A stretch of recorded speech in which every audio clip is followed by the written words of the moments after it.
Bien que certains d'entre nous apprécient la solitude plus que d'autres, les humains sont indubitablement des animaux sociaux.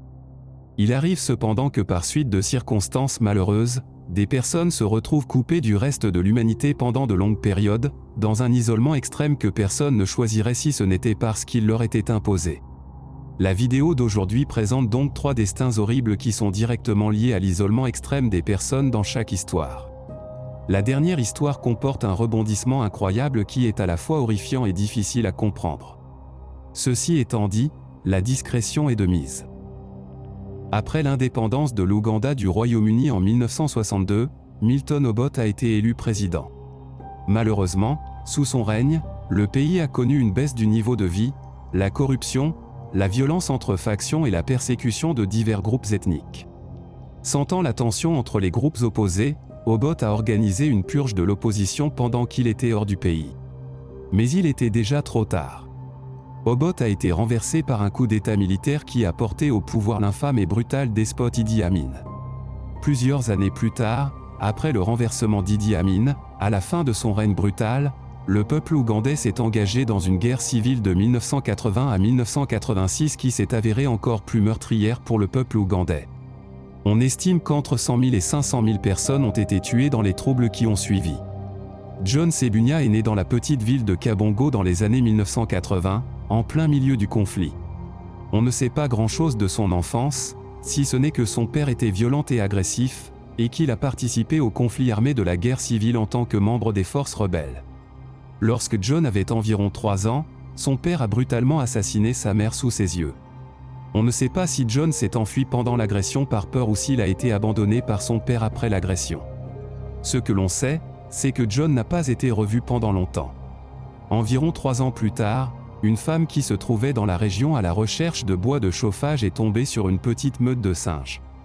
Alors qu'elle les observait, elle remarqua que l'un d'entre eux semblait avoir un problème, car il n'avait pas de queue. En regardant de plus près, elle fut choquée de constater qu'il s'agissait d'un enfant étrangement poilu, dont le visage et le corps étaient couverts de longs poils. Après sa découverte, elle est immédiatement retournée informer les gens de son village, puis un groupe d'entre eux est retourné à l'endroit où John avait été repéré pour le secourir. Mais lorsqu'ils l'ont trouvé et ont essayé de l'emmener, lui et les singes ont attaqué les villageois, lançant des pierres et des bâtons pour les effrayer. Ils ont finalement réussi à sauver John et à le ramener au village où il était en très mauvais état, souffrant d'une malnutrition extrême. Même la nourriture qu'ils lui ont donnée n'a pas été tolérée par son organisme au départ, et lui a causé de graves problèmes d'estomac pendant plusieurs jours. Ils ont également découvert qu'il était infecté par des ténias de plusieurs mètres de long. John a rapidement été adopté par le directeur d'un orphelinat, qui a passé les 2 années suivantes à lui réapprendre à marcher et à parler. Lorsqu'il fut enfin assez âgé et qu'il parvint à parler couramment, il put enfin leur expliquer ce qui lui était arrivé. Après que John se soit retrouvé seul dans la jungle, une colonie de singes verts l'a trouvé et lui a donné des bananes et des patates douces. Au fil du temps, il a appris leurs gestes, leurs sons et leurs manières. Pendant un certain temps après sa découverte, il a évité le contact visuel direct et a salué les gens de côté, ce qui est caractéristique des primates non humains. Bien que les singes lui aient probablement sauvé la vie, il est probable qu'il n'aurait pas survécu beaucoup plus longtemps dans la nature, compte tenu de l'état dans lequel il se trouvait lorsqu'il a été retrouvé. Son corps était couvert de cicatrices et d'égratignures, ses genoux étaient blancs et rugueux à force de marcher dessus, et la malnutrition aurait fini par lui être fatale. Les poils qui avaient poussé sur tout son corps n'ont pas repoussé après avoir été rasés, ce qui est une caractéristique commune aux enfants sauvages. Malgré tout, John s'est exceptionnellement bien rétabli. Son retard de développement a entraîné des déficiences mentales et physiques permanentes, mais cela ne l'a pas empêché de participer aux Jeux olympiques spéciaux en tant que capitaine de l'équipe de football de l'Ouganda. Il vit aujourd'hui non loin de la maison de son enfance en Ouganda. Au large des côtes de la Californie du Sud, dans l'océan Pacifique, se trouve un archipel de 8 îles connues sous le nom de Channel Island. Ces îles sont le prolongement des chaînes de montagnes qui s'étendent à l'intérieur des terres depuis la côte, entourant la région du Grand Los Angeles. Avec une superficie totale de seulement 346 000 carrés, 896 km², pour l'ensemble des 8 îles, plusieurs plantes et animaux uniques endémiques à ces îles ne se trouvent nulle part ailleurs en Amérique du Nord. Aujourd'hui, 5 de ces îles font partie du Channel Island National Park, Deux sont contrôlées par la marine américaine, et la dernière est plus développée et abrite d'importantes habitations. Avant l'arrivée des Européens dans les années 1800, ces îles étaient habitées par les Amérindiens Chumash et Tongva, qui descendaient des premières populations arrivées il y a plus de 13 000 ans. Cette migration est considérée comme l'une des plus anciennes de l'histoire de l'Amérique du Nord. Au début des années 1800, une jeune fille est née sur l'une des îles anglo-normandes, San Nicolas, et faisait partie de la tribu indigène des Nicolénos. À l'époque de sa naissance, chaque île était habitée par un groupe autochtone différent, doté d'une langue et d'une culture distinctes. Tous ces groupes pratiquaient le commerce par bateau afin d'acquérir des ressources auxquelles ils n'auraient pas eu accès autrement. San Nicolas, en particulier, est une petite île stérile avec peu de ressources naturelles pour soutenir une population. Avec seulement 57 km², elle n'a pas d'arbres. Elle ne compte que 3 espèces de vertébrés terrestres endémiques et peu de plantes. Malgré cela, au moment de la naissance des filles, environ 300 Nicolénos vivaient sur l'île. Ces gens vivaient de la grande population d'oiseaux et des riches populations de phoques et de loutres qui fréquentaient l'île. Entre 1811 et 1812, des chasseurs de loutres autochtones d'Alaska et russes se sont rendus sur l'île, cherchant à tirer profit des loutres de mer qui s'y trouvaient. Un conflit a rapidement éclaté entre les chasseurs et les autochtones, et les Nicolénos ont été massacrés par les chasseurs.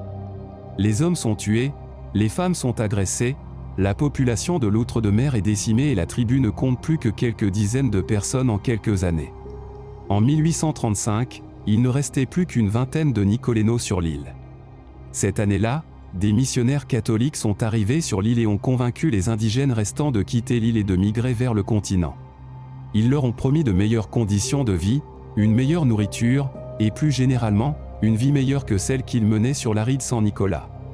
Les indigènes acceptèrent de partir, et ils furent donc tous amenés sur la plage avant d'embarquer sur un navire. Alors qu'ils se préparaient à partir, une tempête s'approchait au loin, et tout le monde se précipita sur le bateau. D'une manière ou d'une autre, cette même femme, qui n'était qu'une enfant lorsque son peuple a été massacré, manquait au groupe. Mais avant de pouvoir partir à sa recherche, l'équipage et le capitaine ont levé l'ancre pour partir, car ils ne voulaient pas que la tempête écrase le bateau sur les rochers le long de la côte de l'île, laissant la femme seule sur l'île pour une durée indéterminée. Après leur migration, aucun effort n'a été fait pour retrouver la femme pendant près de 20 ans, jusqu'à ce qu'un frère catholique finance une expédition pour la retrouver. Malheureusement, cette expédition ne parvint pas non plus à localiser la femme, qui resta donc isolée sur l'île de San Nicolas. Des années plus tard, en 1853, l'homme qui avait initialement payé pour récupérer la femme communiqua ses efforts à un trappeur local. Le trappeur est captivé par l'histoire de cet homme, et décide de se rendre à nouveau sur l'île pour tenter de retrouver l'insaisissable femme. Finalement, lors de sa 3e tentative à l'automne 1853, l'un de ses hommes d'équipage trouva des empreintes humaines sur la plage.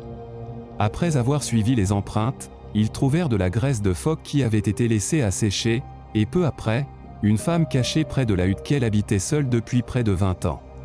La femme portait une jupe faite de plumes de cormoran et la hutte dans laquelle elle vivait était faite d'os de baleine. Bien que la femme et les trappeurs ne se comprennent pas, la femme semble heureuse d'avoir de la compagnie.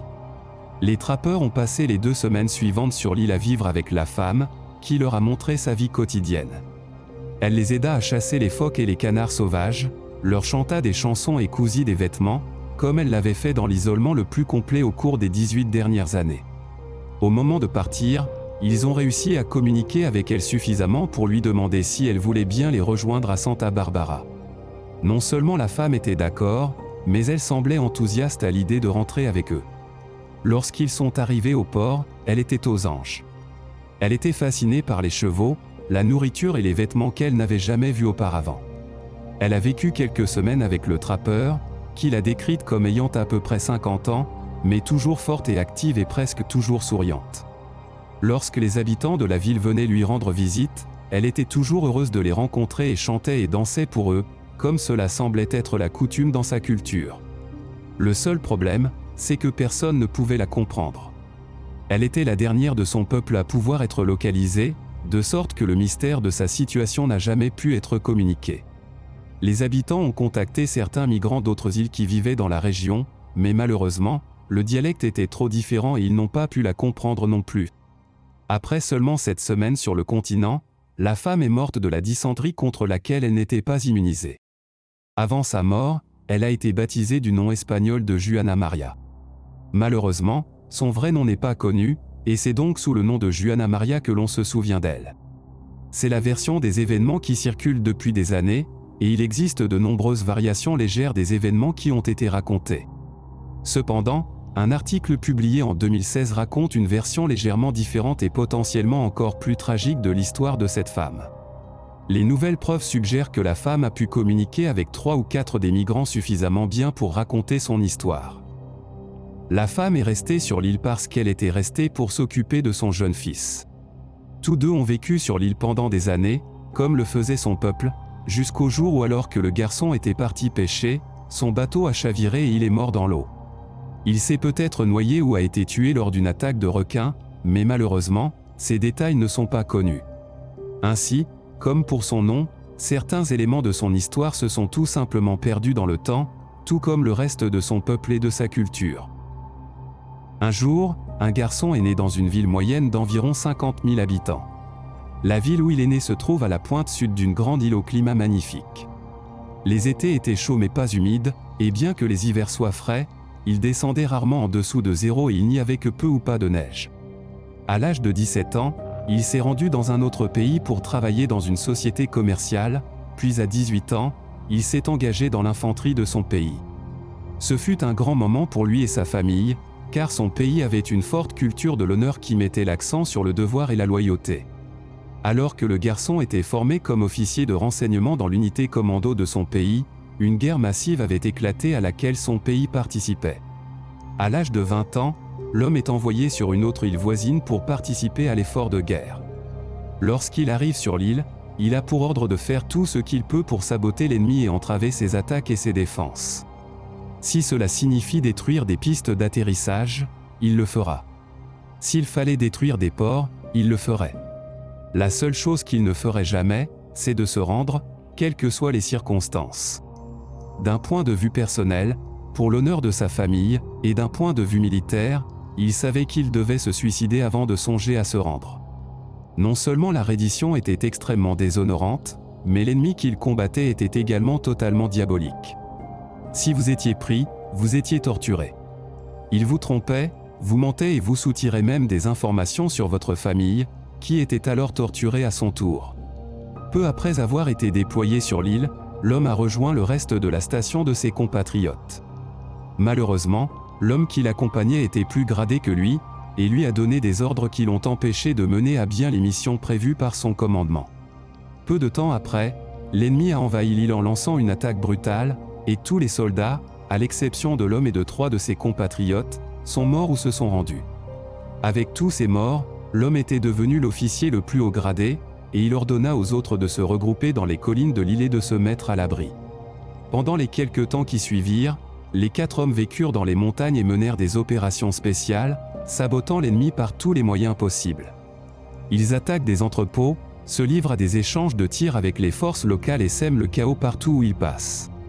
Environ un an après leur arrivée sur l'île, l'un des soldats venait de tuer une vache pour se nourrir, et tomba par hasard sur un tract qui semblait dire que leur pays s'était rendu aux forces ennemies.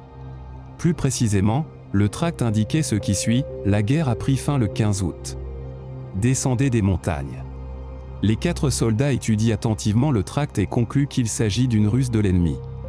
Non seulement ils ont affaire à un ennemi rusé et subversif, mais leur pays ne se serait en aucun cas rendu. Le fait qu'ils aient encore essuyé des tirs de la population locale renforce cette idée. Cela n'aurait pas eu lieu si la guerre avait été terminée, comme le disait le tract. Les hommes ont donc continué à participer à l'effort de guerre comme ils le pouvaient. Et puis, à la fin de l'année, des tracts ont été largués par avion dans les montagnes. Ces tracts présentaient des généraux de l'armée de leur pays, obligeant les forces restantes à sortir de leur cachette, et comportaient même un ordre de reddition. Cela n'a fait que renforcer dans l'esprit des soldats l'idée qu'il s'agissait d'une ruse de l'ennemi. Ils les ont donc ignorés et ont continué à se battre.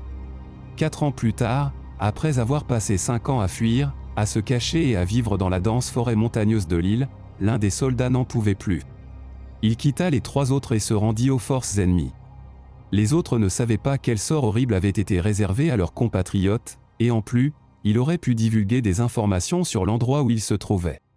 Cela rendit les soldats encore plus prudents et les obligea à poursuivre leur mission dans les montagnes. 3 ans plus tard, l'ennemi a même largué des lettres et des photos des familles des hommes depuis des avions, les exhortant une fois de plus à se rendre. Mais à ce stade de la guerre, les hommes se méfient de tout ce qu'ils trouvent. 1 an après le largage des lettres et des photos, les combats avec les habitants deviennent de plus en plus tendus. L'un des soldats a même été grièvement blessé par balle lors d'une fusillade, et il lui a fallu des mois pour se rétablir complètement. Peu de temps après cet incident, ce même soldat a été abattu lors d'un autre échange de tirs avec les forces locales, ce qui a réduit le groupe à 2 hommes seulement, l'homme et un autre soldat. Malgré cela, les soldats ont continué à courir et à se battre comme ils l'avaient fait jusqu'alors, inébranlables dans leur détermination. Ils continueront ainsi pendant 18 ans, vivant de la terre et de ce qu'ils pouvaient voler aux forces locales. Jusqu'au jour où un autre soldat fut tué. Alors qu'ils brûlaient une rizière, les forces locales leur ont tiré dessus et 2 balles ont tué le dernier soldat de l'homme, qui a dû continuer à se battre seul. L'homme a continué à se battre pendant 2 ans, seul dans la forêt et les montagnes, jusqu'au jour où il a été accueilli par un autre de ses compatriotes. Le compatriote semblait être une sorte de hippie, et au fil du temps, ils devinrent tous 2 amis. Finalement, le hippie a demandé à l'homme pourquoi il ne descendait pas de la montagne. L'homme répondit qu'il attendait qu'un officier supérieur vienne lui donner ses prochains ordres. Sur ce, le hippie dit « d'accord » et laissa l'homme poursuivre sa guerre. Environ 1 mois plus tard, l'homme reçoit un autre visiteur. Incroyablement, il s'agit du commandant de l'homme, le major Yoshimi Taniguchi. Le commandant salue le lieutenant Hiro Onoda et l'informe que la guerre est terminée et qu'il est officiellement relevé de ses fonctions. Hiro Onoda est né le 19 mars 1922 dans le village de Kamikawa, au Japon. À 18 ans, il s'est engagé dans l'armée impériale japonaise et à 20 ans, dans le cadre des opérations en cours sur le théâtre du Pacifique pendant la Seconde Guerre mondiale, il a été envoyé sur l'île de Luban, aux Philippines. L'année suivante, en 1945, les Japonais se sont rendus aux forces alliées après le largage des bombes atomiques. Le tract que les soldats ont trouvé était réel. Les lettres et les photos de leur famille étaient réelles. Les ennemis qu'ils combattaient étaient les habitants pacifiques de Luban. En 1974, 30 ans après le déploiement d'Onoda, le hippie qui était venu le trouver était un explorateur et aventurier japonais, qui avait entendu des rumeurs sur des soldats qui continuaient à se battre des décennies plus tard. Onoda avait volontairement combattu pendant la Seconde Guerre mondiale pour l'armée impériale japonaise pendant 30 ans, soit 29 ans après la fin officielle de la guerre. Lorsqu'il s'est finalement rendu, il a remis son sabre, un fusil en état de marche, 500 cartouches, plusieurs grenades et un poignard offert par sa mère 30 ans plus tôt, qu'il aurait pu utiliser pour se suicider s'il avait été capturé. Aussi incroyable que cela puisse paraître, Onoda n'a pas été le dernier membre de l'armée impériale japonaise à se rendre. À la fin de l'année où Onoda s'est rendu, un autre homme a été arrêté en Indonésie. Il s'agissait d'un autre résistant qui s'était battu pendant plus de 3 décennies. Il existe au moins 12 cas connus de Japonais résistants qui se sont rendus ou ont été relevés des années après la fin officielle de la Seconde Guerre mondiale. Chacun d'entre eux a douté des rapports envoyés ou a simplement été coupé de toute communication avec le reste du monde. L'immense puissance de la culture de l'honneur et de la propagande militaire propre aux Japonais de l'époque a contribué à leur situation. Dans les années qui ont suivi, Onoda est rentré au Japon et a écrit un livre intitulé Pas de reddition, ma guerre de 30 ans. Il a ensuite vécu à temps partiel au Brésil, où il s'est lancé dans l'élevage de bétail avec son frère aîné, avant de s'éteindre en 2014 à l'âge de 91 ans. Si vous êtes arrivé jusqu'ici, je tiens à vous remercier d'avoir regardé cette vidéo. Si vous avez aimé cette vidéo, j'apprécierais que vous lui donniez un like, que vous vous abonniez et que vous activiez toutes les notifications afin de ne manquer aucun de mes téléchargements hebdomadaires. Encore une fois, merci beaucoup d'avoir regardé, et j'espère vous voir dans la prochaine vidéo.